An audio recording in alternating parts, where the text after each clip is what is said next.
नमस्कार, खबर फास्ट देख रहे हैं आप और बड़ा मुद्दा लेकर हाजिर हूं मैं पूजा सचदेवा। लखीमपुर खीरी में लगी हिंसा की आग बुझने का नाम नहीं ले रही है। एक तरफ जहां तमाम विपक्षी पार्टियां सरकार को घेर रही हैं और सवाल कर रही हैं, तो वहीं दूसरी तरफ सुप्रीम कोर्ट ने भी आज सरकार को जमकर लताड़ लगाई है। सुप्रीम कोर्ट ने सरकार से सख्त सवाल किए, पूछा कि क्यों अब तक मुख्य आरोपी की गिरफ्तारी नहीं हुई। क्या हत्या के आरोपियों को पुलिस नोटिस भेजकर पूछताछ के लिए बुलाती है? आरोप 302 का है तो आप उसे वैसे ही ट्रीट करें जैसे बाकी मर्डर केस में आरोपियों को ट्रीट किया जाता है। तो आज बड़ा मुद्दा में इसी पर हम चर्चा करेंगे कि मंत्री के बेटे को यह मोहलत है या फिर खास ट्रीटमेंट।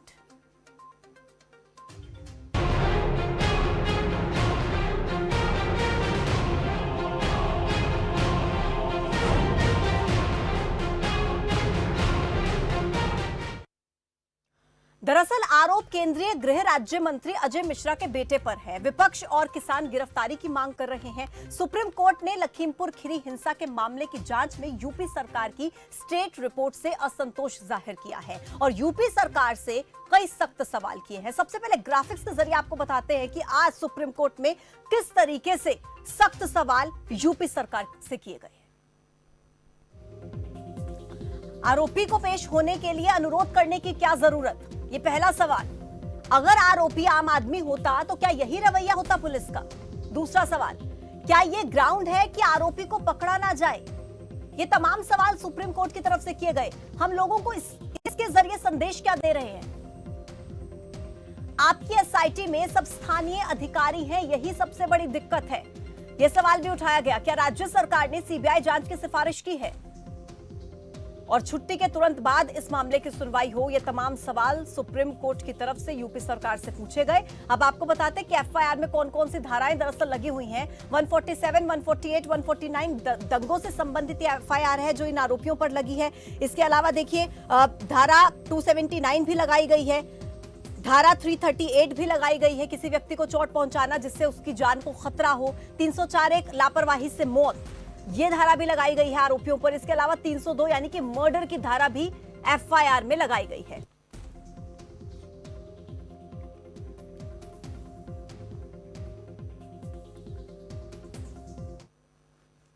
चलिए बढ़ते हैं आगे। दरअसल आज सुप्रीम कोर्ट में सुनवाई से पहले सुबह 10 बजे पुलिस ने आशीष को बुलाया था, लेकिन आशीष मिश्रा पेश नहीं हुआ। हालांकि कोर्ट में यूपी सरकार की तरफ से पेश वकील हरीश साल्वे ने कहा है उसे कल यानी कि शनिवार सुबह 11 बजे तक की मोहलत दी है। अब लखीमपुर पुलिस ने उसके घर के बाहर दूसरा नोटिस भी चस्पा दिया है। 9 अक्टूबर यानी कि कल सुबह 11 बजे पेश होने के लिए कहा गया है। ऐसे में सवाल यह भी उठता है कि क्या आशीष मिश्रा फरार है, और अगर आशीष मिश्रा बेगुनाह है तो फिर सामने क्यों नहीं आ रहा? वैसे अब अजय मिश्रा की तरफ से यह भी कहा गया है कि कल 11 बजे तक आशीष मिश्रा सबूतों के साथ पुलिस के सामने पेश होगा।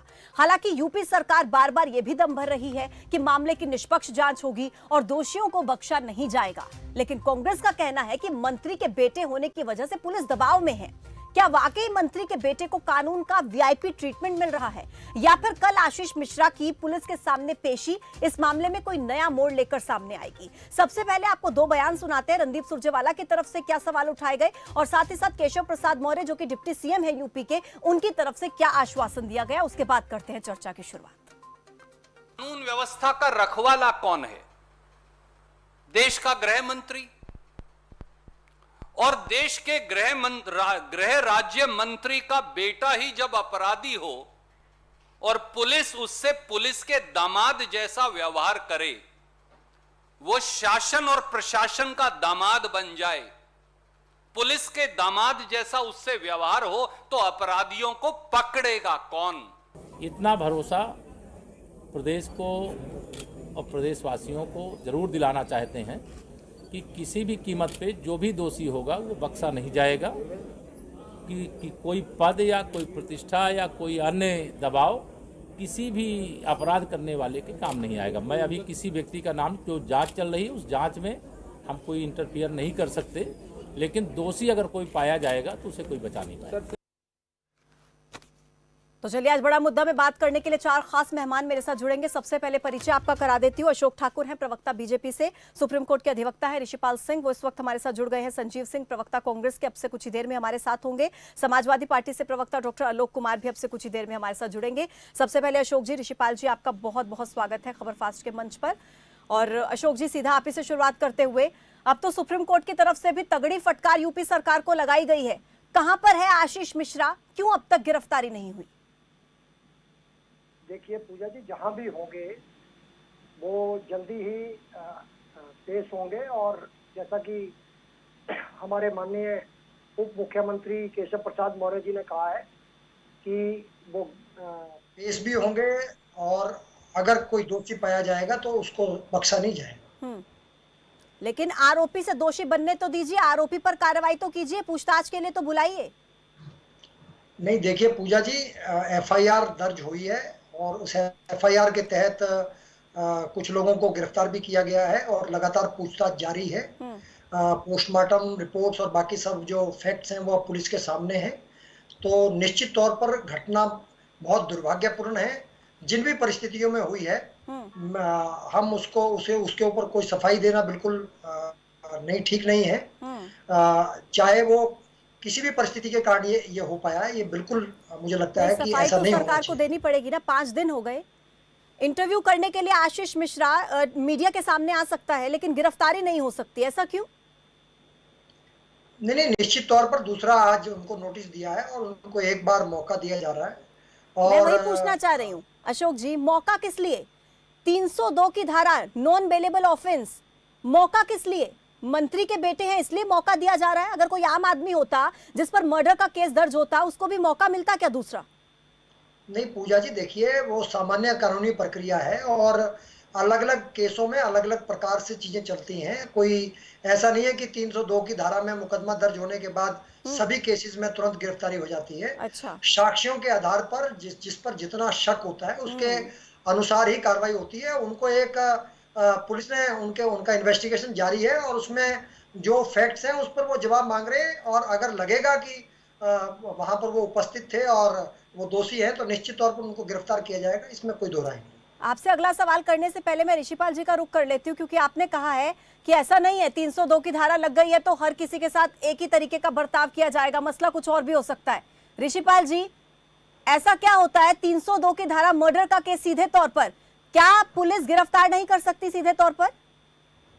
पूजा जी, इस केस का जवाब तो सुप्रीम कोर्ट ने ही अशोक जी को दे दिया। सुप्रीम कोर्ट ने खुद ये कहा कि अगर ये केस किसी सामान्य नागरिक का होता तो क्या आप इसी तरीके से करते? बिल्कुल। सामान्यतः 302 के अंदर जब इतने सारे एविडेंसेस है, इतने सारे वीडियोस हैं और इतने सारे जो विटनेसेस बोल रहे हैं, तो सामान्यतः 302 के मुजरिम को ऐसे नोटिस नहीं दिया जाता, उसको गिरफ्तार पुलिस करती है और उसको अपनी कस्टडी में लेती है। और हमारी जो अब ये स्थिति है कि वो एक मंत्री के बेटे हैं, तो यह उनकी खुद की जिम्मेदारी बनती थी कि वो स्वयं से जाते और पुलिस में सरेंडर करते कि मैं इस तफ्तीश में शामिल हूँ, मैं आपके पास आ गया हूँ, हर तरह से मैं आपको समझो, जो भी आप जांच में मैं सहयोग करने को तैयार हूँ। लेकिन बावजूद इसके उनको नोटिस दिया जा रहा है। जनरली ऐसे नोटिस 302 में नहीं दिया जाता। 302 में का जब मैटर होता है, पुलिस जाती है, मुलजिम को गिरफ्तार करती है और उसके बाद कार्रवाई होती है। तो इसलिए ये कहना अशोक जी का कि नहीं ये बहुत सामान्य कार्रवाई है, तो ये तो खुद सुप्रीम कोर्ट ने कह दिया। ऋषिपाल जी, और इवन जो काउंसिल थे यूपी के, उन्होंने भी कहा कि हाँ इस तरह से जो कार्रवाई हो रही है। तो ये सब चीज इंपॉर्टेंट है कि आप मामले की गंभीरता को समझो। एविडेंस, विटनेसेस हैं जो उनका नाम ले रहे हैं, तो ऐसी स्थिति में सामान्य तौर पे ऐसा होता नहीं है कि किसी भी मुलजिम को इतनी प्रिविलेज दी जाती है कि वो कल आ जाएगा, तबीयत खराब है। नहीं ऋषिपाल जी, ये समझा जाए क्या कि कानून का वीआईपी ट्रीटमेंट मिल रहा है क्योंकि वो मंत्री के बेटे हैं सीधे तौर पर, इसलिए? ये मैं इस पे कोई टिप्पणी नहीं करना चाहूंगा, लेकिन ये सामान्य प्रोसीजर नहीं है। सामान्य केस में 302 के अंदर जैसे ही पता लगता है कि कोई व्यक्ति 302 का मुलजिम है, पुलिस तुरंत जाती है और उसको अरेस्ट करती है। ठीक है, इस तरह से नोटिस नहीं दिया जाता, उसको ना टाइम दिया जाता कि वो एक दिन बाद आ जाएगा, अपना जवाब लेके आएगा। बिल्कुल। एक बार अशोक ठाकुर जी को जरा स्क्रीन पर लेके आए। अशोक जी अब बताएं, क्योंकि देखिए ऋषिपाल जी बेहतर समझते हैं, अधिवक्ता है सुप्रीम कोर्ट के। लौटती हूँ मैं अशोक जी एक बार आपके पास, क्योंकि संजीव जी और डॉक्टर आलोक कुमार भी हमारे साथ जुड़ गए हैं। बहुत बहुत स्वागत है दोनों मेहमानों का। जी आती हूँ आपके पास अशोक जी, पहले मेरे इस सवाल का जवाब दीजिए। आपने कहा जो भी आपका सवाल था उसका जवाब मुझे लगता है सीधे तौर पर आपको ऋषिपाल जी से मिल गया कि ये कोई सामान्य केस नहीं है, 302 की धारा, मर्डर की धारा। देखिए पूजा जी, मैंने पहले भी कहा कि जो भी घटना है वो दुर्भाग्यपूर्ण है, जिन भी परिस्थिति में हुई वो बिल्कुल ठीक नहीं है और नहीं होनी चाहिए। इस प्रकार की किसी घटना को एक भारत जैसे देश में कोई स्थान नहीं है और समाज में भी इसका कोई स्थान नहीं है। लेकिन देखिए, कथनी मेरा और ये करनी कहना में है अंतर है, इसमें- सुप्रीम कोर्ट बोल रहा है सर। पूजा जी, सुप्रीम इसमें कोर्ट ने दो- कह दिया सरकार की कथनी और करनी में अंतर है।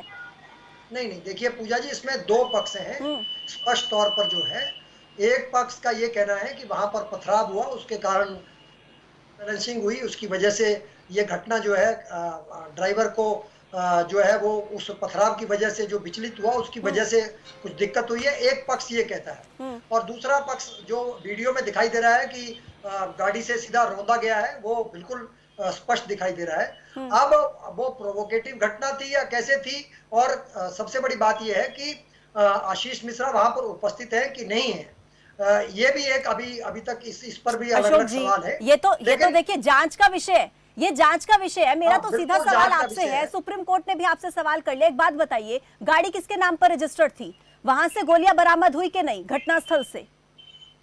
नहीं पूजा जी, मैं बिल्कुल ना नहीं कर रहा हूं उस बात को। मैं फिर कह रहा हूं कि जो भी वहां पर परिस्थितियां हैं उसमें जो कुछ भी इन्वेस्टिगेशन पुलिस को लग रहा है वो कर रही है, और निश्चित तौर पर जो कुछ लोगों को अभी हिरासत में लिया गया है और बाकी लोग भी गिरफ्तार हो जाएंगे। अशोक जी, मैं अपने सवाल का जवाब आपसे नहीं ले पा रही हूँ क्योंकि आप, मुझे लग रहा है जवाब या तो देना नहीं चाहते या बात को घुमा रहे हैं। आप कह रहे हैं कार्रवाई कर रही है, इस तरीके से कार्रवाई होती है क्या? 5 दिन हो चुके हैं, गिरफ्तारी क्यों नहीं हुई? आज पेशी होनी थी, आज पेशी क्यों नहीं हुई? क्यों ये वीआईपी ट्रीटमेंट? मेरा सीधा सा सवाल है। देखिए पूजा जी, किसी को कोई वीआईपी ट्रीटमेंट नहीं मिल रहा है। मुझे लग रहा है इस परिस्थितियों को समझना चाहिए। घटना बहुत दुर्भाग्यपूर्ण है, बहुत सेंसिटिव इश्यू है, और पुलिस को भी पूरा मैं समझता हूं कि निश्चित तौर पर सेंसिटिविटी तो आप समझिए अशोक जी, हम तो समझ रहे हैं, तभी डिबेट कर रहे हैं। सुप्रीम कोर्ट समझ रहा है, आप लोग समझिए ना सेंसिटिविटी। किसान संगठनों के माध्यम से जो मांग की गई थी उसके अनुरूप मुकदमा दर्ज किया गया है, जो बयान दिए गए उसके आधार पर दर्ज किया गया है। केवल नोटिस कहीं पर भी कोई कोताही नहीं की कहा गई। गया कोई बात नहीं, आप आराम से तफ्तीश ज्वाइन कर लीजिए। बता सकते हैं आप कितने केसेस थे? बताएं। जी मैं नहीं समझा, उनकी आवाज मुझे नहीं आई। ठाकुर साहब, मैं ये क्या पूछ रहा हूँ, इससे पहले 302 के और कितने केसेस थे जिनके अंदर पुलिस ने नोटिस दिया था? बिल्कुल, बहुत महत्वपूर्ण बात। मैं ज्वाइन कर लूंगा। क्या अक्सर ऐसा नहीं होता 302 केस के अंदर कि मुलजिम को पकड़ा जाता है और उसको उसके बाद सीधा जाके गिरफ्तारी होती है ना, पूछताछ होती है। इससे पहले जो बता रही है, और कितने केसों में हुआ है?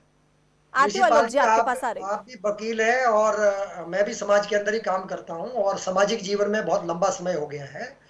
अलग अलग केसेस में अलग अलग प्रकार की परिस्थितियां होती हैं। कई बार मुख्य आरोपी के साथ बहुत सारे नाम होते हैं, लेकिन पुलिस उन पर इन्वेस्टिगेशन करती है और लगता है क्या केवल बयान के आधार पर नहीं, इन्वेस्टिगेशन के आधार पर भी उसके बाद कार्रवाई होती है।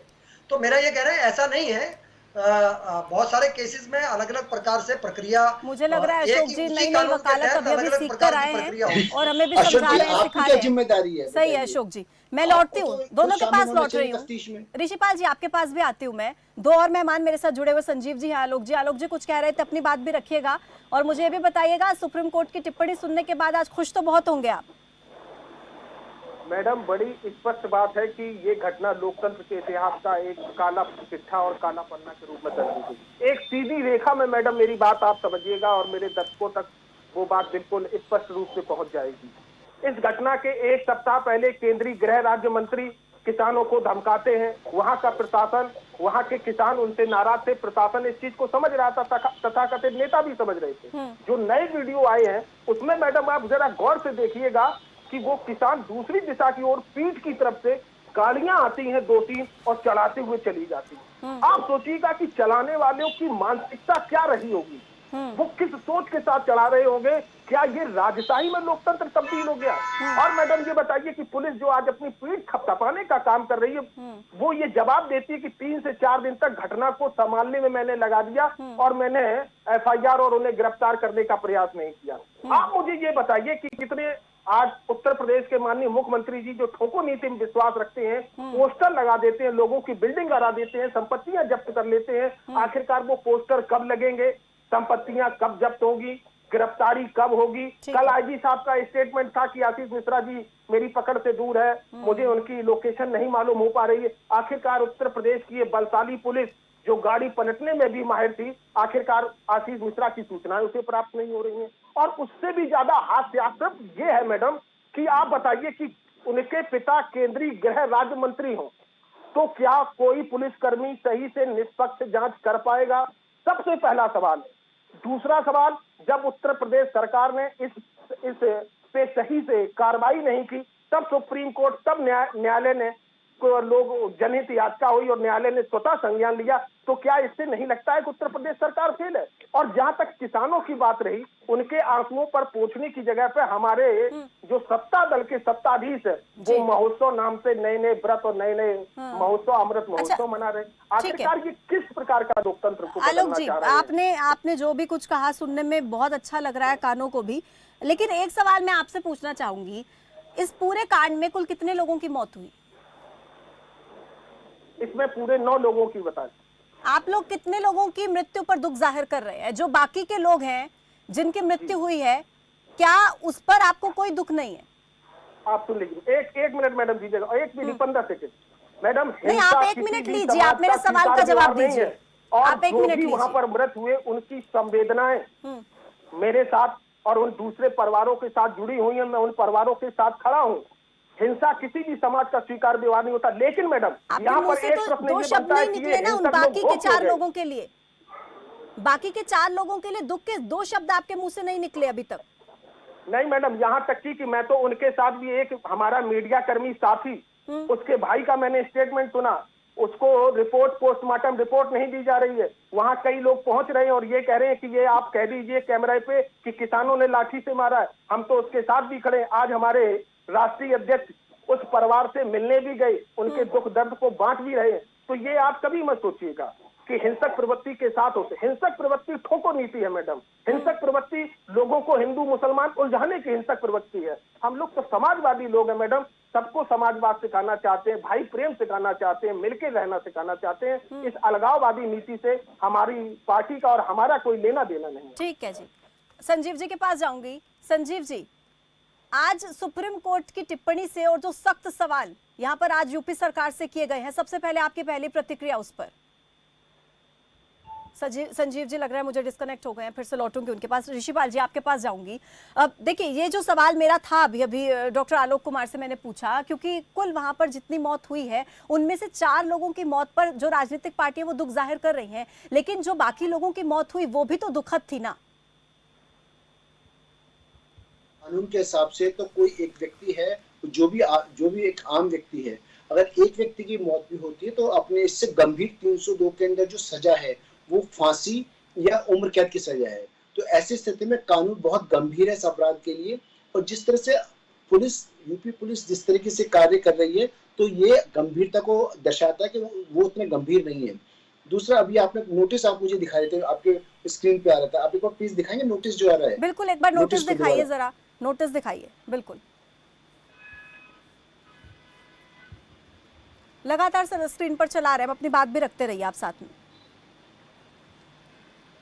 सामान्यतः जो नोटिस है, आप देखिए नोटिस के अंदर जो धारा है, धारा 160 में नोटिस दिया गया है। एक बार प्लीज देखिएगा।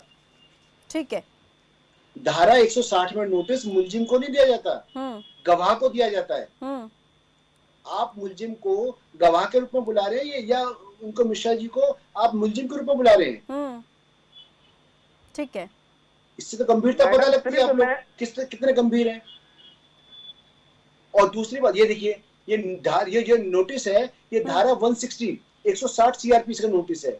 ये 160 सीआरपीसी का जो नोटिस होता है, ये एक गवाह के तौर पे होता है, गवाह को बुलाया जाता है कि घटना की जानकारी दे। ये मुलजिम को दिया जाने वाला नोटिस नहीं है। यानी आप इस नोटिस पर भी सवाल खड़े कर रहे हैं ऋषिपाल जी, आपको लगता है कि बिल्कुल इसीलिए कोर्ट ने गंभीरता को कहा कि जिस तरह से आप पे गंभीरता है। दूसरी बात, नॉन बेलेबल ऑफेंस है 302 का, उसमें नोटिस की आवश्यकता ही नहीं है कि आप उसको नोटिस दो। अगर आपको पता लगता है, एविडेंस है, गवाह ने कहा है कि फलाने व्यक्ति ने इस व्यक्ति की जान ली है, तो उसको नोटिस की कोई गुंजाइश नहीं है। आप जाए उसको गिरफ्तार करें, बहुत इंपॉर्टेंट है। बिल्कुल बिल्कुल, बताए मैडम भारत की। अशोक जी, आप लोगों की ये जीरो टॉलरेंस नीति है क्या यूपी सरकार की? नहीं देखिए पूजा जी, मैं निश्चित तौर पर मुझे जो अभी ऋषिपाल जी ने कानूनी पक्ष बताया है, मुझे उसकी बहुत जानकारी नहीं है, क्योंकि मैं बहुत कानूनी जानकार नहीं हूं। लेकिन अगर जिस तरह का उन्होंने उसको पॉइंट आउट किया है तो वो बिल्कुल मैं उसको गलत मानता हूं। और जब एफआईआर उनके खिलाफ दर्ज है तो उस एफआईआर के प्रकाश में ही कार्रवाई होनी चाहिए। और मैं उम्मीद करता हूं कि जिस प्रकार से हमारे उप मुख्यमंत्री केशव प्रसाद मौर्य जी ने आश्वासन दिया है, तो वहां सरकार गंभीर है सर और आश्वासन मिल आने रहा वाले है समय 5 में दिन दोषियों से, को गिरफ्तार किया। बस आश्वासन मिल रहा है, आशीष मिश्रा नहीं मिल रहा है, बाकी सब आश्वासन मिल रहा है। आशीष मिश्रा भी मिल जाएंगे। कब मिलेंगे? नहीं, उनके तरफ से स्टेटमेंट आया, कल वो पेश होने वाले हैं। स्टेटमेंट तो आज का भी था ना, आज भी पेशी होनी थी, आज क्या हुआ? ये पूजा जी, वो बहुत देर तक भाग नहीं सकता कोई भी कानून से जो है। यानी मान रहे हैं आप अल्टीमेटली फरार हो गए आशीष मिश्रा, यही बोलना चाहते हैं? नहीं नहीं, फरार होने का कोई सवाल ही पैदा नहीं आपने होता। कहा बहुत लंबे समय तक नहीं भाग सकते। हाँ बिल्कुल नहीं, मैडम, कोई कानून मैं से नहीं अपने भाग सकता। बीजेपी आलोक के जी आ साथी, रही हूँ, आपके पास आ रही हूँ, पहले उन्हें अपनी बात कंप्लीट करने दीजिए। अशोक जी बताएं। कानून से कोई नहीं भाग सकता। और पर आ, लेकिन अशोक जी, ये ऐसा क्यों लग रहा है कि वो कानून से भाग नहीं रहा था? आप लोगों ने खुद उन्हें भागने का मौका दिया। 5 दिन में गिरफ्तारी करके पूछताछ हो सकती थी या फिर नहीं? नहीं पूजा जी, मैं फिर कह रहा हूँ आपको कि वहां पर जो पुलिस है, प्रशासन है, वो लगातार एक्टिव है, काम कर रहा है। और स्वतंत्र न्यायाधीश जो रिटायर्ड है, उनके नेतृत्व में जांच प्रारंभ हो गई है, उसके ऑर्डर कर दिए गए हैं। तो बहुत जल्दी जो है आप ये उचित बात कार्रवाई एक्सेप्ट होगी। करते हैं कि अब तक जांच में ढिलाई हुई है? मुझे लगता है कि और तेजी लानी चाहिए पुलिस को, मैं इस बात को स्वीकार करता हूँ। चलिए, आपने पहले ही घुटने टेक दिए मुझे लगता है। आलोक जी कुछ कह रहे थे, बोलिए आलोक जी जी। मैडम, मैं तो बहुत छोटी सी बात मैडम कह रहा हूँ। मैं अपने बीजेपी के प्रवक्ता साथी से कुछ जानकारी चाहता हूँ कि एक तो वो ये बता दें कि जो भारत की सर्वोच्च न्यायपालिका है, उसने ये टिप्पणी की है, ये उत्तर प्रदेश के शासन के सम्मान में है या शासन से असंतुष्ट होकर की है। दूसरी, मैं अपने साथी से ये जानना चाहता हूँ कि 302 में कितने आज तक नोटिस उत्तर प्रदेश सरकार ने अन्य लोगों के साथ ऐसा किया है। तीसरा, ये जानना चाहता हूँ कि गाड़ी अब क्यों नहीं पलटती है, पोस्टर कब लग रहे हैं, लखनऊ से लेते हुए हर चौराहे पर कब लगाए जा रहे हैं, आखिरकार उनसे इस हर्जाने जुर्माने का पैसा कब वसूल किया जाएगा। हमारे साथी ये आम जनता को जरूर बताएं, और ये बताएं कि जब किसान रो रहे हैं उनके साथ इतना अमानवीय, हिटलर ने भी शायद ऐसा अपने देशवासियों के साथ नहीं किया होगा जैसा आपने किया। तब हमारे लखनऊ में प्रधानमंत्री जी आके महोत्सव मना रहे हैं। आखिरकार ये शोक संवेदना किस प्रकार की है आपकी? बताएं अशोक जी। किसान के साथ आप खड़े हो पाने में, एक मुजरिम को गिरफ्तार करने में आपके पसीने छूट रहे हैं, तो आखिरकार किस आधार पे आप ये कहते हैं कि उत्तर प्रदेश से अपराधी जा चुके हैं? लेकिन इसका मतलब आलोक जी, आलोक जी, मैं जरा अशोक जी के पास जाऊंगी, मैं अशोक जी से जरूर इसका जवाब लूंगी, लेकिन एक सवाल मेरा आपसे भी है। बहुत अच्छा लग रहा है। खुशी तो मुझे लग रहा है आपको भी हो रही होगी, अगले साल विधानसभा चुनाव में बैठे बिठाए मुद्दा, इतना बड़ा मुद्दा। मैडम, हमारा राजनीतिक दल हमेशा मजबूर, कमजोर, असहाय, पीड़ित, वंचितों के साथ खड़ा रहा है। हमारे राजनीतिक दल की जो मूल आधार स्तंभ है वो गांव और किसान है। हम लोग पगडंडी से, हमारे राष्ट्रीय अध्यक्ष अखिलेश यादव जी पगडंडी से आज तक राजनीति करते रहे हैं, और किसान के साथ कोई सभी दल यही बोलते हैं, वोट लेने से पहले सभी दलों की यही दलील होती है। जी मैं समझ पूजा जी बहुत अच्छा लग रहा है हमारे डॉक्टर आलोक कुमार जी के प्रवचन सुनने में। ये उसी पार्टी के नेता हैं जिस पार्टी के मुखिया ये कहते थे कि बलात्कार जैसी छोटी मोटी घटना जो है ये होती रहती है, बच्चे बहक जाते हैं। ये उसी पार्टी के हैं जो राम भक्तों को चुनाव पर खड़े होकर गोली मार देते हैं। ये उसी पार्टी के हैं, सदस्य के चुनाव में उसी एक पार्टी महिला के की नेता हैं। फिलहाल राम राज्य के हालात क्या हो रखे हैं ये भी बता दीजिए जरा। उसी पार्टी के प्रवक्ता हैं जिनके शासन में मुकदमे दर्ज नहीं होते थे, पूरा जिंदा हाथी भी मुकदमे दर्ज नहीं होते थे, हत्याओं तक के मुकदमे दर्ज नहीं होते थे। ये उसी पार्टी देखिए के अशोक जी, आप लोगों ने मुकदमा दर्ज करके, सुनिए, आप लोगों ने, अशोक जी सुनिए जरा, आप लोगों ने मुकदमा दर्ज कर दिया, इसमें अपनी पीठ थपथपाने की जरूरत नहीं है। एफआईआर दर्ज करने के बाद क्या किया? इसमें कोई खुश होने की जरूरत नहीं है कि एफआईआर दर्ज कर दी। मैं किसी की पीठ नहीं थपथपा रहा हूं, लेकिन मैं कह रहा हूं 100 चूहे खा के बिल्ली हज को चली, ये समाजवादी पार्टी के लोगों को कहने का कोई अधिकार नहीं है। इनके शासन में तो हत्या होने के बाद मुकदमा भी दर्ज नहीं होता था। और तो और क्या छोड़िए, सर आप राम इस प्रकार भक्तों को के खड़े होकर अनर्गल गोली आरोप मार दी लगा जा रहे जहां रही है। मुकदमा दर्ज हो गया वहां क्या हो रहा है सर? नीति में कब आप लोगों को जनता सत्ता में लेकर आई ना, राम राज्य का जब आपने लिया था ना, आज क्या हो रहा है यूपी में? लौट जाइए तमाम मेहमानों के पास, वक्त है छोटे से ब्रेक का। लौटूंगी सबके पास, एक छोटा सा ब्रेक, फौरन होंगे हाजिर। बने रहिए खबर फास्ट के साथ।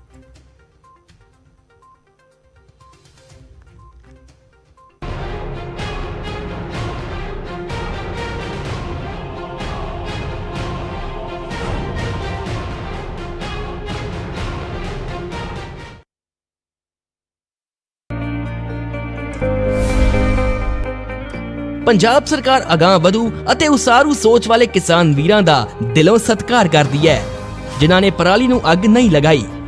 ਇਹਨਾਂ ਕਿਸਾਨ ਵੀਰਾਂ ਨੇ ਵਾਤਾਵਰਣ ਦੀ ਸੁਰੱਖਿਆ ਵਿੱਚ ਅਹਿਮ ਯੋਗਦਾਨ ਪਾਇਆ ਹੈ। ਜ਼ਮੀਨ ਦੀ ਤਾਕਤ ਹੈ ਉਹ ਵੀ ਵਧੀਆ, ਵਾਤਾਵਰਣ ਬੜਾ ਸਾਫ਼ ਰਹਿੰਦਾ, ਮਿੱਤਰ ਕੀੜੇ ਨਹੀਂ ਮਰਦੇਗੇ, ਇਸ ਦਾ ਫਾਇਦਾ ਹੀ ਫਾਇਦਾ ਹੈ। ਆਓ ਇਹਨਾਂ ਕਿਸਾਨ ਵੀਰਾਂ ਤੋਂ ਪ੍ਰੇਰਣਾ ਲਈਏ ਤੇ ਪਰਾਲੀ ਨੂੰ ਅੱਗ ਨਾ ਲਗਾਈਏ। ਇਹ ਹੈ ਬਦਲਦਾ ਪੰਜਾਬ, ਵੱਡਾ ਪੰਜਾਬ।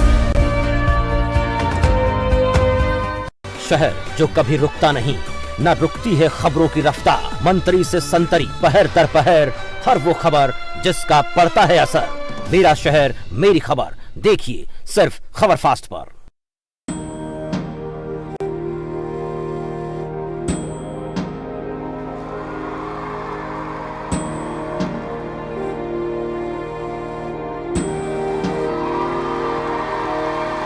अब बच्चा बच्चा देशभक्ति पढ़ेगा, अब बच्चा बच्चा देशभक्त बनेगा। दिल्ली के स्कूलों में हमने देशभक्ति पाठ्यक्रम पढ़ाना शुरू किया है। जब हर बच्चा भारत माँ का वीर सपूत बनेगा, तभी बनेगा भगत सिंह के सपनों का भारत, तभी बनेगा बाबा साहब के सपनों का भारत। भारत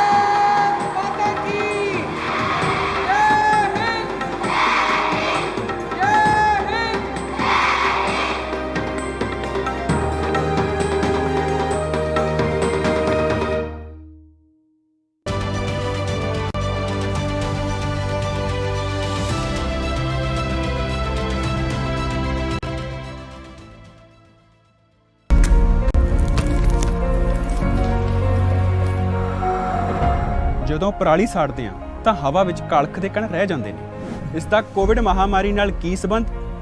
ਖੋਜ ਤੋਂ ਪਤਾ ਚੱਲਦਾ ਹੈ ਕਿ ਪ੍ਰਦੂਸ਼ਕਾਂ ਵਿੱਚੋਂ ਕਾਲਖ ਦਾ ਕੋਵਿਡ ਤੇ ਸਭ ਤੋਂ ਜ਼ਿਆਦਾ ਪ੍ਰਭਾਵ ਪੈਂਦਾ ਹੈ। ਤਾਂ ਹੀ ਤਾਂ ਜਦੋਂ ਪਿਛਲੇ ਸਤੰਬਰ ਤੋਂ ਨਵੰਬਰ ਵਿੱਚ ਪਰਾਲੀ ਸਾੜਨ ਨਾਲ ਹਵਾ ਵਿੱਚ ਕਾਲਖ ਦੀ ਸੰਖਿਆ ਦਰ ਸਭ ਤੋਂ ਜ਼ਿਆਦਾ ਹੋਈ ਤਾਂ ਕੋਵਿਡ ਦੇ ਕੇਸ 10 ਗੁਣਾ ਵੱਧ ਗਏ। ਪਰਾਲੀ ਸਾੜਨ ਦਾ ਨਤੀਜਾ ਕਾਲਖ ਕਣਾਂ ਦਾ ਪ੍ਰਦੂਸ਼ਣ, ਮਤਲਬ ਕੋਵਿਡ ਨੂੰ ਸੱਦਾ। ਤਾਂ ਸਮਝਦਾਰੀ ਕਿਸ ਵਿੱਚ ਹੈ? ਇਹ ਗੱਲ ਸਾਰੇ ਸਮਝ ਲਓ। ਪਰਾਲੀ ਸਾੜਨਾ ਮਤਲਬ ਪ੍ਰਦੂਸ਼ਣ, ਮਤਲਬ ਕਰੋਨਾ ਹੋਰ ਵੀ ਖਤਰਨਾਕ। ਤਾਂ ਹੀ ਤਾਂ ਕਹਿੰਦੇ ਹਨ ਪਰਾਲੀ ਨਾ ਸਾੜੇ ਜੋ, ਸਭ ਤੋਂ ਸਮਝਦਾਰ ਉਹ। ਹੁਣ ਆਪਣੀ ਮਨਪਸੰਦ ਮਸ਼ੀਨ ਕਿਰਾਏ ਤੇ ਲੈਣਾ ਸੌਖਾ ਤੇ ਸਸਤਾ ਹੋ ਗਿਆ ਹੈ। ਆਈ ਖੇਤ ਐਪ ਹੁਣੇ ਡਾਊਨਲੋਡ ਕਰੋ।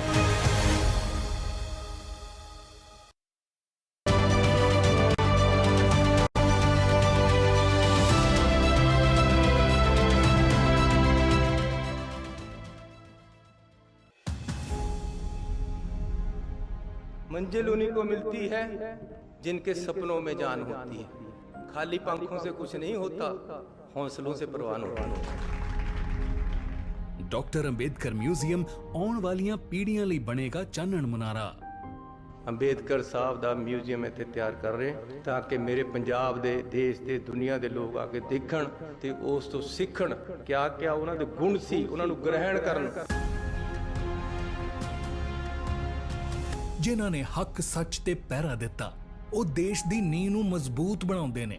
ਕਿਸ ਤਰ੍ਹਾਂ ਏਕਤਾ ਅਤੇ ਅਖੰਡਤਾ ਦੇਸ਼ ਦੀ ਨੂੰ ਕਾਇਮ ਰੱਖਣਾ ਹੈ, ਕਿਸ ਤਰ੍ਹਾਂ ਅਸੀਂ ਆਪਣੇ ਦੇਸ਼ ਦੇ ਝੰਡੇ ਨੂੰ ਬੁਲੰਦ ਕਰਨਾ ਹੈ। ਪੰਜਾਬ ਦੇ ਮੁੱਖ ਮੰਤਰੀ ਚਰਨਜੀਤ ਸਿੰਘ ਚੰਨੀ ਦੀ ਸੋਚ ਸਮਾਜਿਕ ਸਰੋਕਾਰਾਂ ਨੂੰ ਸਮਰਪਿਤ ਹੈ। ਪੰਜਾਬ ਦੀ ਸਰਕਾਰ, ਲੋਕਾਂ ਦੀ ਸਰਕਾਰ।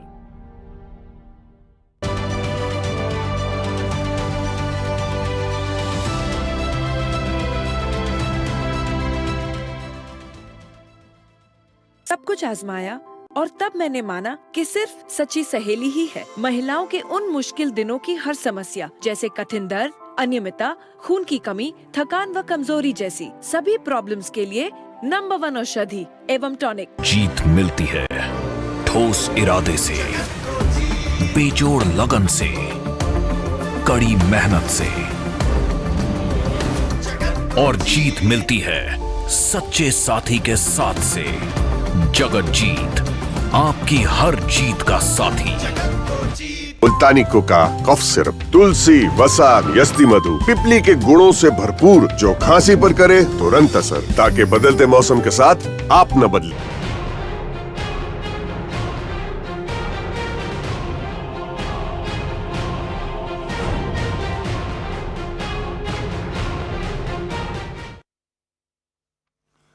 तो नोटिस पर नोटिस कहां है आशीष? चर्चा लगातार जारी है। चारों मेहमान इस वक्त मेरे साथ जुड़े हुए हैं। सीधा रुख करती हूं मैं अशोक ठाकुर जी का।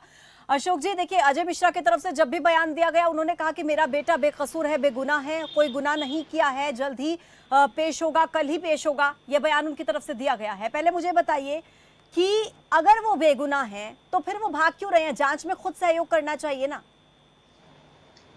नहीं पूजा जी, निश्चित तौर पर कोई भी पिता होगा तो वो अपने पुत्र को के बारे में कहीं ना कहीं उनको अधिक जानकारी है और उनको लगता है कि अगर वो निर्दोष है तो उनको ये कहने का पूरा हक है। लेकिन ये पुलिस का काम है कि वो उसका इन्वेस्टिगेशन करेगी और तथ्यों को सामने लाके उचित कार्रवाई करेगी।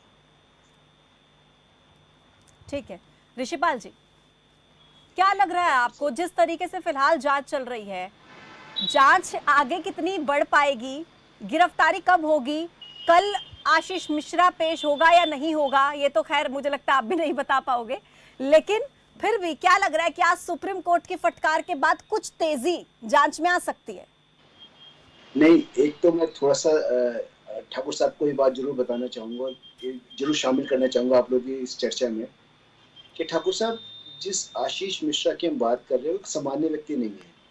देश के जो केंद्रीय जो राज्य गृह मंत्री हैं उनका बेटे हैं, उनकी अपनी जिम्मेदारी भी तो है, एक आम नागरिक से ज्यादा जिम्मेदारी है, पिता की भी जिम्मेदारी है कि पुलिस को कहने से पहले वो जाएं और तफ्तीश में शामिल हों। ऐसा क्यों है कि सुप्रीम कोर्ट को संज्ञान लेना पड़ा और इस तरह की सख्त टिप्पणी करनी पड़ी?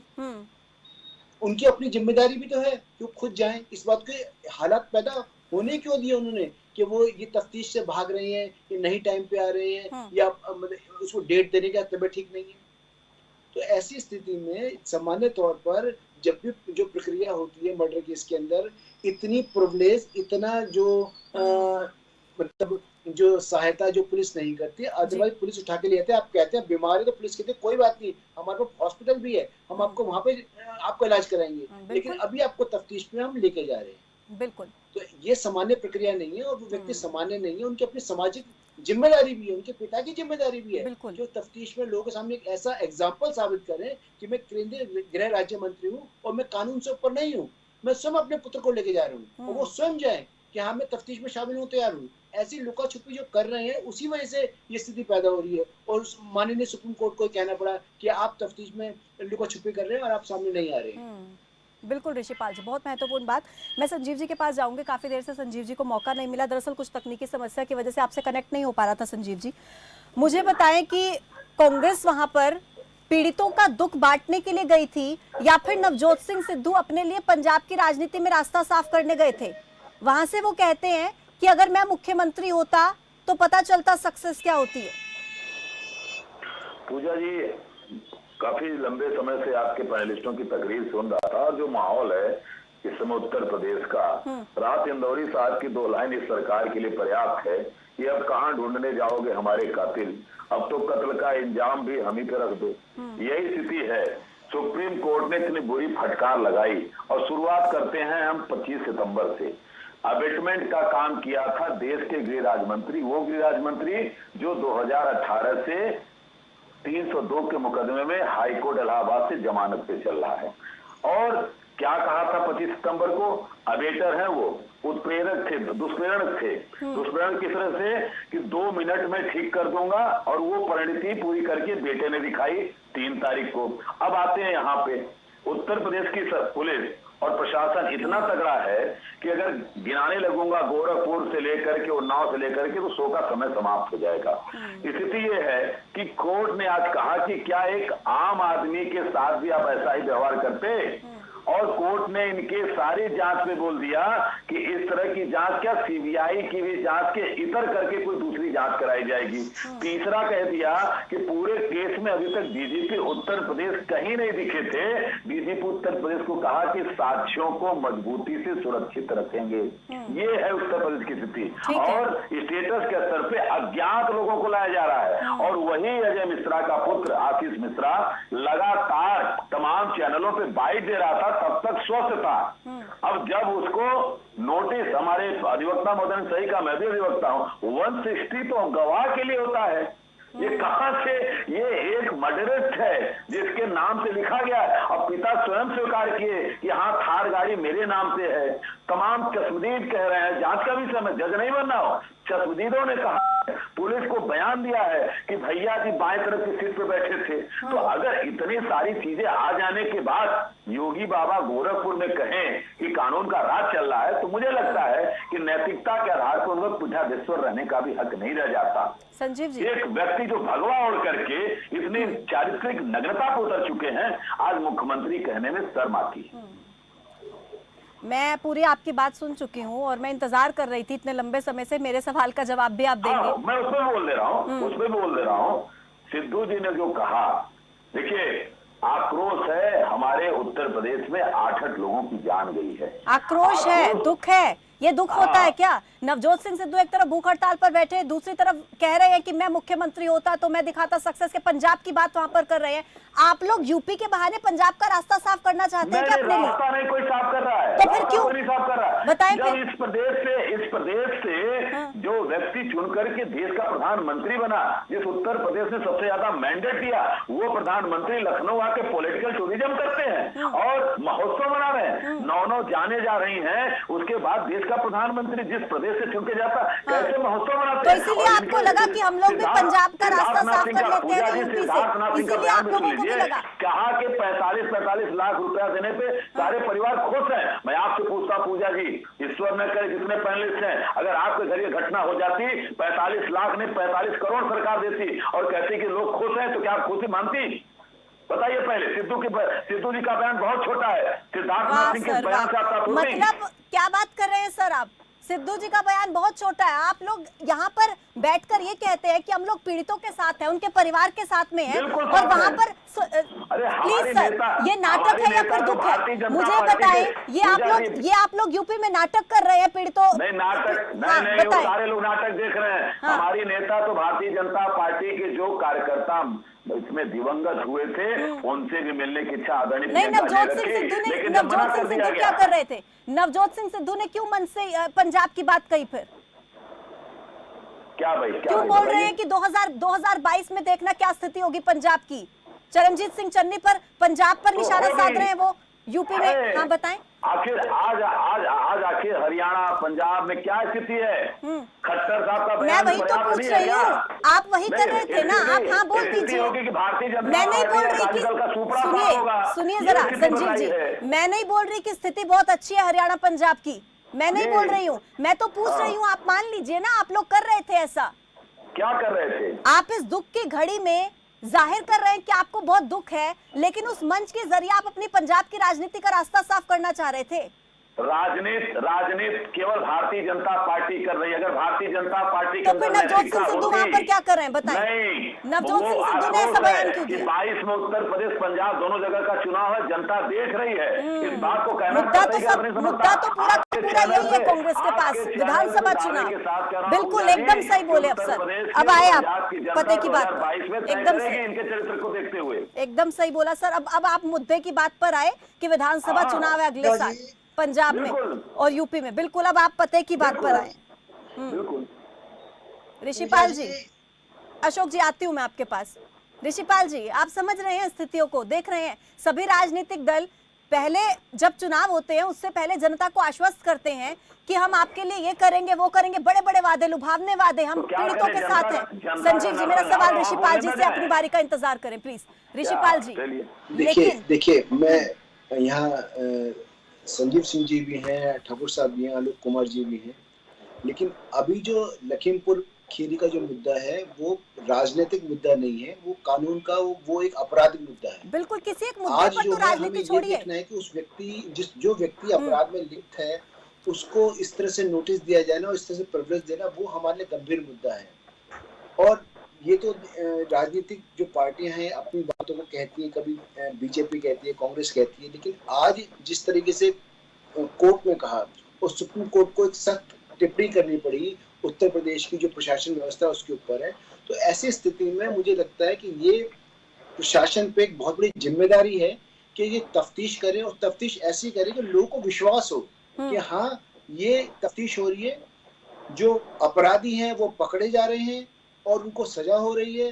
तो जब तक ये विश्वास प्रशासन बनाने की कोशिश नहीं करेगा तो ये ऐसा बहुत आसान नहीं है जिस तरह से कार्रवाई चल रही है। इतने दिन, 3 दिन, 4 दिन, 5 दिन का टाइम निकल जाए ना, अधिकांशतः ऐसा होता है कि अपराधी बहुत जल्दी पकड़े जाते हैं। और आपने जो अब तक, मैं कोई टिप्पणी करना नहीं चाहता, लेकिन यूपी सरकार ने अब तक कानून व्यवस्था में जितना भी जो लोग उस पर टिप्पणी करते हैं कि हाँ बहुत तुरंत कार्रवाई होती है और बहुत कुछ होता है, तो आज ऐसी स्थिति है कि चाहे वो बीजेपी के एक कांग्रेस, बीजेपी की जो पार्टी है उनके नेता के बेटे हों, लेकिन अपराधी तो अपराधी होता है। अपराधी को जेल की पीछे जाना चाहिए, उसके बाद तफ्तीश पूरी होनी चाहिए, उनको खुद विश्वास होना चाहिए तफ्तीश के ऊपर कि तफ्तीश पूरी होगी, और तफ्तीश के बाद अगर ऐसा होता है कि मैंने अपराध नहीं किया तो पुलिस छोड़ देगी। लेकिन इस तरीके से उनको मतलब प्रिविलेज देना और पुलिस को बहुत ढिलाई बरतना, ये अपने आप में बहुत गंभीर विषय है। बिल्कुल, अपराधी को अपराधी की नजर से ही देखा जाना चाहिए, किसी मंत्री के बेटे या फिर किसी और नजर से नहीं देखा जाना चाहिए। बहुत महत्वपूर्ण बात। अशोक जी कुछ कह रहे थे, रखिए अपनी बात। मैडम देखिए मैं तो ये कह रहा था कि छोटे से बच्चे, आलोक जी एक मिनट एक करके आऊंगे आपके पास। अशोक जी, जी हमारे यहाँ मैडम छोटे से बच्चे जब स्कूल में जय जवान जय किसान का नारा आलोक जी एक बार इंतजार कीजिए अपनी बारी का। अशोक जी से सवाल। तो क्षमा चाहेंगे, मैं समझा, मुझे कोई बात नहीं। अशोक जी बताएं। मैं केवल ये कह रहा था कि हम सब जानते हैं कि दुर्घटना के बाद जो किसान संगठनों के नेता हैं और वहाँ का जो प्रशासन है उसके बीच में बैठकर बातचीत हुई है। सभी विषयों पर डिटेल बातचीत हुई है और किसी को 45 लाख दिए या ये सब किसी ने क्लेम किया, ये सब विषय नहीं है।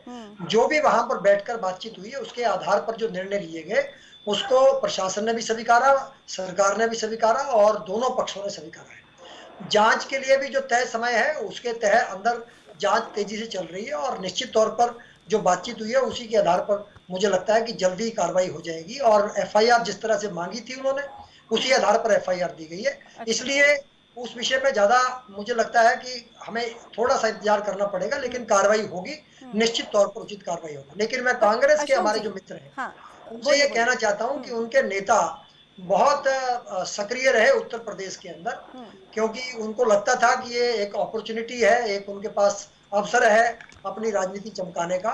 लेकिन उसी समय श्रीनगर के अंदर एक बहुत ही दुखद घटना हुई। आप देखिए, ना तो वहां पर राहुल गांधी, प्रियंका गांधी या कोई कांग्रेस का नेता जो है दुख प्रकट करने के लिए हाजिर हुआ, ना वहां पर जाने के लिए हाजिर हुआ। मुझे लगता है कि ये जो सिलेक्टिव है, ये जो सिलेक्टिव अप्रोच है, इससे बाहर आना चाहिए। ठीक है, मैं लौटती हूँ, एक छोटे से ब्रेक का वक्त है, वापस लौटूं। संजीव जी ब्रेक के बाद आप ही के पास आऊंगी, आप ही का जवाब लूंगी। ब्रेक, छोटा सा ब्रेक, फौरन होंगे हाजिर, बने रहिए खबर फास्ट के साथ।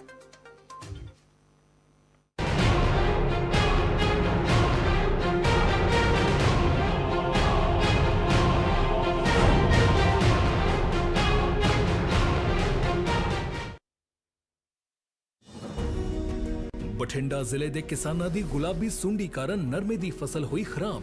ਮੁੱਖ ਮੰਤਰੀ ਚਰਨਜੀਤ ਸਿੰਘ ਚੰਨੀ ਨੇ ਖੁਦ ਜਾ ਕੇ ਲਿਆ ਜਾਇਜ਼ਾ ਤੇ ਕੀਤਾ ਢੁਕਵੇਂ ਮੁਆਵਜ਼ੇ ਦਾ ਐਲਾਨ। ਬੀਜ ਦੀ ਪਰਖ ਤੇ ਪ੍ਰਮਾਣਿਕਤਾ ਲਈ ਸੂਬੇ ਵਿੱਚ ਲੈਬ ਸਥਾਪਿਤ ਕਰਨ ਦੇ ਦਿੱਤੇ ਹੁਕਮ। ਇਹ ਸਾਇੰਟਿਸਟ ਬੁਲਾ ਕੇ ਹਰ ਲੈਬ ਦੇ ਵਿੱਚ ਰੱਖੋ, ਹਰ ਬਲਾਕ 'ਚ ਲੈਬ ਲਾਓ। ਠੀਕ ਹੈ, ਕੋਈ ਵੀ ਗਲਤ ਪੈਸਟੀਸਾਈਡ ਜਾਂ ਕਮਜ਼ੋਰ ਪੈਸਟੀਸਾਈਡ ਜਿਹਦੇ ਨਾਲ ਕਿਸਾਨ ਦੀ ਫਸਲ ਦਾ ਨੁਕਸਾਨ ਹੋ ਜੇ ਉਹ ਨਹੀਂ ਆਣੀ ਚਾਹੀਦੀ। ਠੀਕ ਹੈ। ਬਹੁਤ ਧਿਆਨ ਦੇ ਨਾਲ ਬਹੁਤ ਵਧੀਆ ਦਵਾਈਆਂ ਮੰਗਾਓ, ਮੈਨੂੰ ਪੈਸੇ ਦੀ ਕੋਈ ਪਰਵਾਹ ਨਹੀਂ ਹੈ। ਪੰਜਾਬ ਸਰਕਾਰ ਤੇ ਕਿਸਾਨਾਂ ਦੇ ਰਿਸ਼ਤੇ ਨੂੰ ਮਿਲੀ ਮਜ਼ਬੂਤੀ। ਮੁੱਖ ਮੰਤਰੀ ਚਰਨਜੀਤ ਸਿੰਘ ਚੰਨੀ ਦੀ ਸਰਕਾਰ, ਕਿਸਾਨਾਂ ਦੇ ਹਿੱਤਾਂ ਦੀ ਸਰਕਾਰ। ਸਾਡੇ ਕਿਸਾਨ, ਸਾਡੀ शान।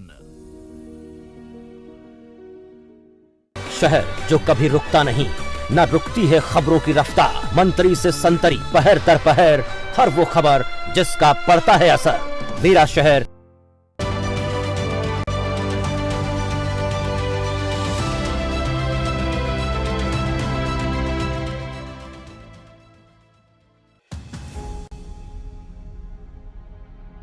ਜੋ ਕੌਮ ਇਤਿਹਾਸ ਨੂੰ ਸੰਭਾਲ ਕੇ ਰੱਖਦੀ ਹੈ, ਉਹ ਕੌਮ ਅਣਖ ਨਾਲ ਜਿਉਂਦੀ ਹੈ। ਨੌਜਵਾਨੀ ਦੇ ਵਿੱਚ ਕ੍ਰਾਂਤੀ ਹੁੰਦੀ ਹੈ। ਭਗਤ ਸਿੰਘ ਨੂੰ ਦੇਖਣਾ ਪਏਗਾ, ਨੌਜਵਾਨਾਂ ਨੂੰ ਉਹਦੀ ਸੋਚ ਨੂੰ ਦੇਖਣਾ ਪਏਗਾ। ਕ੍ਰਾਂਤੀ ਲਿਆਉਣੀ ਪਏਗੀ ਦੇਸ਼ ਦੇ ਵਿੱਚ।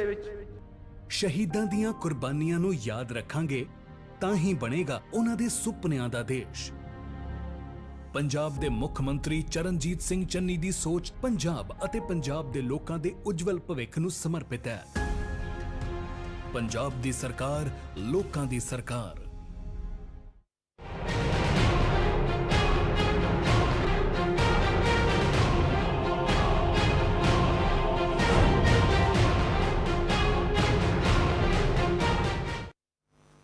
स्वागत है ब्रेक के बाद। तो कहां है आशीष मिश्रा, कब होगी गिरफ्तारी? चर्चा लगातार है जारी और चारों मेहमान इस वक्त मेरे साथ जुड़े हुए हैं। सबसे पहले संजीव जी, आप ही का रुख कर लेती हूँ, अपनी बात भी रखिएगा और मेरे इस सवाल का जवाब भी दीजिएगा कि जब भूपेश बघेल लखीमपुर खीरी में थे, तब वहां पर प्रदर्शन कर रहे थे और धरने पर बैठे थे, उस वक्त पर कवर्धा में क्या हुआ था? मुझे लगता है आप भी उससे वाकिफ होंगे संजीव जी।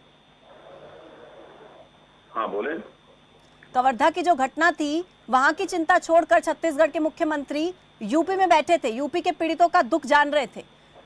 अपने प्रदेश की भी चिंता होगी? बिल्कुल चिंता है पूजा जी, मैं इस बात को कतई इनकार नहीं करता। राजनीतिक जीवन में कोई सत्ता में है, कोई विपक्ष में है, दोनों जनता के जनहित के मुद्दों से जुड़ के ही काम करते हैं। बिल्कुल अगर वहां कोई गलत हो रहा है तो हमने भाजपा को तो नहीं रोका, हमने तो कई अन्य दल को नहीं रोका। ये जो रोकने वाली प्रवृत्ति है, आखिर क्या हुआ? सारे दल के लोग मिलने जा रहे हैं लखीमपुर, क्या हुआ? सारे लोग अनुशासितों के मिलने जा रहे हैं। तो ये कम से कम विपक्ष ने इस लोकतंत्र की लाज रखी है। योगी आदित्यनाथ जी क्या करते हैं? सुबोध सिंह की हत्या होती है तो उसके परिवार को लखनऊ बुला लेते हैं, विवेक तिवारी की हत्या होती है तो उसके परिवार को यहाँ बुला लेते हैं। ये जो नया चलन शुरू हुआ है भारतीय जनता पार्टी के राज में कि जो दुखी है, दुखियारा व्यक्ति है, हम उसके घर जाते हैं, लेकिन योगी आदित्यनाथ जी क्या करते हैं? उसको अपने यहाँ बुलवा लेते हैं। ये कैसी सरकार है? हमने तो मना नहीं किया। अभी हमारे ठाकुर जी कह रहे थे जम्मू कश्मीर की बात, इनको बहुत याद आ रही है। 7 साल से आप कश्मीरी हिंदुओं के प्रति न्याय नहीं कर पाते, क्यों नहीं जाते? मोदी जी क्यों नहीं करते? आप जब सत्ता बनानी होती है तो महबूबा मुफ्ती की गोद में आप चले जाते हो, जिसको वो कहते हैं अफजल गुरु को जो वो शहीद का दर्जा देने की बात करते हैं, उनसे आप सौदा कर लेते हो। पाकिस्तानी मुद्रा की बात करते हैं, सौदा कर लेते हो। विधानसभा के सदन में वंदे मातरम नहीं गाने दिया गया था, ये वो भाजपाई लोग हैं जहाँ चुप हो गए थे, ये जवाब देंगे। तो इनसे अगर मुझे नैतिकता सीखनी हो, देशभक्ति सीखनी हो, तो मुझे कृपया पूजा जी कोई जरूरत नहीं हमारे किसी पैनलिस्ट को सीखने की। मैं बिल्कुल कह रहा हूँ कि पंजाब में हमारी सरकार है, चाहे छत्तीसगढ़ में हमारी सरकार है। एक मिनट अशोक जी सुनने दीजिए, आ रही हूँ आपके पास। बोलिए अब अशोक जी, दीजिए जवाब। मैंने केवल संजीव जी से यही पूछा है आलोक जी आ रही हूँ इनके बाद आपके क्यों, क्या सिलेक्टिव अप्रोच क्यों? क्या बोल रहे हैं? वहां पर अगर सिख कम्युनिटी की हमारी बहन है या कश्मीरी पंडित मारे जाएंगे और इस रेडिकल इस्लामीकरण वाले लोग उसको मारेंगे तो इनके दर्द नहीं होता है? तो ये पूछना तो पड़ेगा, सवाल तो बनता है कि सिलेक्टिव अप्रोच क्यों? आपसे कह रहा हूँ कि मुझे पूरी दर्द है और आज भी है। मैं बार बार कह रहा हूँ, आज सत्ता में आप हैं, 370 हटाने के बाद आप नहीं कहा था ना सदन में कि आतंकवाद खत्म हो जाएगा, आतंकवाद 116% बढ़ गया। देश के राज्य मंत्री अशोक जी फिलहाल तो आप मत पूछिए कहाँ है उनके नेता, ये बताइए आशीष मिश्रा कहाँ पर है, फिलहाल मत पूछिए आप। अब आप वही कह रहा हूँ ना, डिलिबरेट मत करिए अशोक जी। आलोक जी कुछ कह रहे हैं, ठीक है संजीव जी, ठीक है आलोक जी बोलिए। मैडम मैं सिर्फ इतना कहना चाहता हूँ, हमारे राष्ट्रीय अध्यक्ष जी प्रारंभ से ये कह रहे हैं कि ये सत्तासीन राजनीतिक दल झूठे वादों और शासन न चलाने के अनुभवों के साथ सत्तासीन हुआ है। और आप ये देखिए कि जिस भारत में जय जवान जय किसान का नारा बड़े गौरव के साथ लगाया जाता था, आज वहां पर किसान की क्या दयनीय हालत हो गई है। और विपक्ष के ये साथी और हमारे राष्ट्रीय अध्यक्ष जी अगर उस दिन पूरे उत्तर प्रदेश में धरना प्रदर्शन नहीं करते तो आज इस घटना को ये साबित कर दिया जाता कि उसमें बैठे हुए लोग कुछ और थे, उस गाड़ी के ब्रेक फेल हो गए थे या कोई अन्य घटना हो गई थी। मैडम, एक छोटी सी आप चीज समझने का प्रयास करिए। हमारे सिस्टम में ये बताया गया कि हिंसा करने वाले से ज्यादा हिंसा भड़काने वाला दोषी होता है। केंद्रीय गृह राज्य मंत्री जी जो स्वयं ऐसे चीजों में लिप्त है, जिनके ऊपर स्वयं बड़ी बड़ी धाराएं लगी हुई हैं, क्या उनके पद पर रहते हुए न्यायोचित न्याय संभव है? किसी प्रकार से नहीं। हमारे राष्ट्रीय अध्यक्ष जी की पहली ये मांग है कि वो अपने पद से इस्तीफा दें, तब कहीं जाकर ये विश्वास बन सकता है। दूसरी बात मैडम एक बताइए कि एक आईपीएस ने एक व्यापारी को मारा, आज तक वो आईपीएस गिरफ्तार नहीं किए गए। मनीष गुप्ता गोरखपुर में हत्याकांड हुआ, मुआवजा उन्हें दे दिया गया और ये कह दिया गया, उसके भी बड़ी बड़ी होर्डिंग लगा दी गई कि हम आपको बधाई देते, मुआवजा मिला। क्या मनीष गुप्ता के हत्यारे गिरफ्तार हुए कि नहीं हुए? मैडम, आप विश्वास मानिएगा, इसमें भी ये न्यायिक प्रक्रिया में अगर सुप्रीम कोर्ट नहीं होता तो ये लोग साबित कर देते कि वो उनमें सम्मिलित नहीं था और वो अपराधी नहीं थे। हमारे बीजेपी के साथी क्यों नहीं बताते हैं कि 5 दिन तक उनकी फोर्स क्या कर रही थी, जो गाड़ी पलटने में माहिर थी, जो पोस्टर लगाने में माहिर थी, जो लोगों की संपत्ति नष्ट करने में माहिर थी। आपके पास राजनीतिक दल चलाने का आपके पास अनुभव नहीं है उत्तर प्रदेश को चलाने का। आज हमारे युवाओं में हिंसक व्यवहार जो हिंदू मुसलमान भारत पाकिस्तान शमशान कब्रिस्तान करते हुए आपने कर दिया। आखिर ऐसे में विपक्ष की भूमिका क्या रह जाती है? हमने तो संविधान में मैडम एक ही बात पढ़ी है कि विपक्ष की भूमिका होती नहीं। आलोक जी, आपको क्या लगता है? सुनिए, एक सवाल। अब जांच तो चल रही है, अशोक जी भी कह रहे हैं और केशव प्रसाद मौर्य भी आए, बोल रहे हैं, आश्वासन दे रहे हैं। आप लोगों के दबाव में क्या सीधा फांसी पर चढ़ा दें? क्या करें? नहीं मैडम, न्यायालय जो कह रहा है कम से कम उसमें तो शर्म करें। नहीं, ये सवाल तो मैं कर रही हूँ उनसे, ये सवाल मैं उनसे कर रही हूँ। आपको लगता है कि केंद्रीय गृह मंत्री जिनके पुत्र इसमें सीधे अपराध, जिन पे वो 302 धारा लगी हो, क्या पुलिस वाले किसी भी अधिकारी सक्षम की इतनी क्षमता है? नहीं, ये सवाल हम कर चुके हैं, इन पर हम बात कर चुके हैं। नहीं देते हैं मैडम तो जनता के साथ, किसान के साथ न्याय। संजीव जी, आ रही हूँ आपके पास से, आती हूँ संजीव जी। वही लोग हैं। हाथरस की घटना हुई, एडीजी लॉ एंड ऑर्डर ने क्या कहा कि गैंग रेप नहीं हुआ था। पोस्टमार्टम की रिपोर्ट आई, मालूम चल गया। वही एडीजी लॉ एंड ऑर्डर है, गोरखपुर में कहा कि मनीष गुप्ता फिसल के गिर गए। पोस्टमार्टम आया, वीडियो आया जहाँ पुलिस वाले, तो किससे विश्वास किया जाए? इनकी पुलिस व्यवस्था में एडीजी लॉ एंड ऑर्डर के 2 केसेस दिखा दिए और मेरे पास संजीव जी पे उतारू है ये लोग। हाँ, समय की कमी है, मैं आखिरी कमेंट्स चाहूंगी। मैं ऋषिपाल जी के पास एक बार जाऊंगी। ऋषिपाल जी, अगर कल भी आशीष मिश्रा कोर्ट में पेश नहीं होता तो कानूनी तौर पर फिर आगे की प्रक्रिया क्या रहेगी? कानूनी तौर पर आगे जो प्रक्रिया है कि अगर वो कुछ संबंध के ऊपर नहीं आता, नोटिस पे नहीं आता, तो उसके खिलाफ वारंट इशू किया जाए। ठीक है। और वारंट इशू करने के बाद जो नॉन अवेलेबल वारंट है वो इशू की जाए। लेकिन सामान्यतः जैसे जिस तरह से माहौल बन रहा है और जिस तरह से लोगों का दबाव है, तो मुझे लगता नहीं कि जो आशीष मिश्रा है कल ये कोशिश करेंगे या किस तरह टालने की कोशिश करेंगे। सरेंडर कर सकते हैं, सरेंडर कर सकते हैं लग रहा है। ऐसी स्थिति में जो है वो उनको पुलिस के सामने सरेंडर करना चाहिए और तफ्तीश में भाग लेना चाहिए। जी, अशोक जी, अगर आशीष मिश्रा कल भी सामने नहीं आते, सरकार का क्या रुख रहेगा इस पर फिर? देखिए पूजा जी, मुझे पूरा भरोसा है कि वो कानून से भागेंगे नहीं। कल कानून पुलिस के साथ सहयोग करेंगे। और सर, भरोसा तो अजय मिश्रा को भी है, उन्होंने कुछ नहीं किया। आप ये बताइए कि होगा क्या अगर वो नहीं आते सामने, तो फिर क्या आगे सरकार का रुख? देखिए पूजा जी, उत्तर प्रदेश प्रशासन ने 24 घंटे के अंदर एफआईआर दर्ज करी, किसान संगठनों के साथ, वहां के स्थानीय लोगों के साथ बातचीत करके। आ रही हूँ सर, दोनों के पास आ रही हूँ। आखिरी कमेंट, जो भी कार्रवाई उस समय त्वरित हो सकती थी उसको किया और आगे भी उन्होंने। आप आश्वस्त कर रहे हैं अशोक जी कि कार्रवाई होगी, जांच पूरी की जाएगी, अगर वो नहीं आता तो सक्सेस। ठीक है आलोक जी, बोलिए जल्दी से, 10 सेकंड। मैडम लोकतंत्र में लोगों का, जनता का विश्वास बनाए रखने के लिए सबसे पहला ये कदम उन्हें उठाना चाहिए कि केंद्रीय गृह राज्य मंत्री को इस्तीफा दे देना चाहिए और वहां पर जो अधिकारी जिन्होंने उत्तर प्रदेश के राज्य मंत्री उन्हें हटा के सुप्रीम कोर्ट द्वारा सक्षम अधिकारियों की नियुक्ति करके सिटिंग जज से ये जांच करानी चाहिए, तभी लोकतंत्र में लोगों का विश्वास बनेगा। संजीव जी, आखिरी कमेंट। पूजा जी, सबसे पहली बात है कि गृह राज्य मंत्री ने दुष्प्रेरण का काम किया आईपीसी अंडर सेक्शन 109 के तहत, इसलिए उनकी बर्खास्तगी नहीं होगी। तो संवैधानिक पद पे बैठा व्यक्ति गृह राज्य मंत्री है, जिसके अधीन पुलिस आती है, तो कतई हमें जांच, जो कह लीजिए आशीष मिश्रा भले ही उपस्थित हो जाए, लेकिन जांच प्रभावित होगी। इसलिए गृह राज्य मंत्री बर्खास्त किए जाए और उनके ऊपर भी 120B के तहत 107 दुष्प्रेरण के तहत मुकदमा दर्ज हो, बाप बेटे दोनों पर, क्योंकि बाप नंबरी तो बेटा 10 नंबरी है, तभी कुछ जांच आगे बढ़ेगी। चलिए, बहुत बहुत शुक्रिया आप चारों मेहमानों का मेरे साथ इस खास चर्चा में जुड़ने के लिए और तमाम सवालों के जवाब देने के लिए। तो देखिए, आज सुप्रीम कोर्ट की तरफ से भी यूपी सरकार से सख्त सवाल किए गए। सीधा सवाल किया गया कि अगर एक आम व्यक्ति होता तो क्या 302 की धारा के तहत उस पर भी इसी तरीके से कार्रवाई की जाती, क्या यही रवैया अपनाया जाता जो फिलहाल मंत्री के बेटे के साथ अपनाया जा रहा है। ऐसे में अटकलें कहीं ना कहीं अब तेज हो रही हैं, जिस तरीके से दबाव बन रहा है कि कल अजय मिश्रा के बेटा आशीष मिश्रा सरेंडर कर सकता है। फिलहाल देखने की स्थिति रहेगी और इंतजार थोड़ा सा करना होगा कल सुबह 11 बजे का कि क्या वाकई आशीष मिश्रा सरेंडर करता है और इस पूरे केस में नया मोड़ सामने आता है या फिर नहीं। बड़ा मुद्दा में मेरे साथ अभी के लिए फिलहाल इतना ही। अपडेट्स के लिए आप जुड़े रहिए खबर फास्ट के साथ। नमस्कार।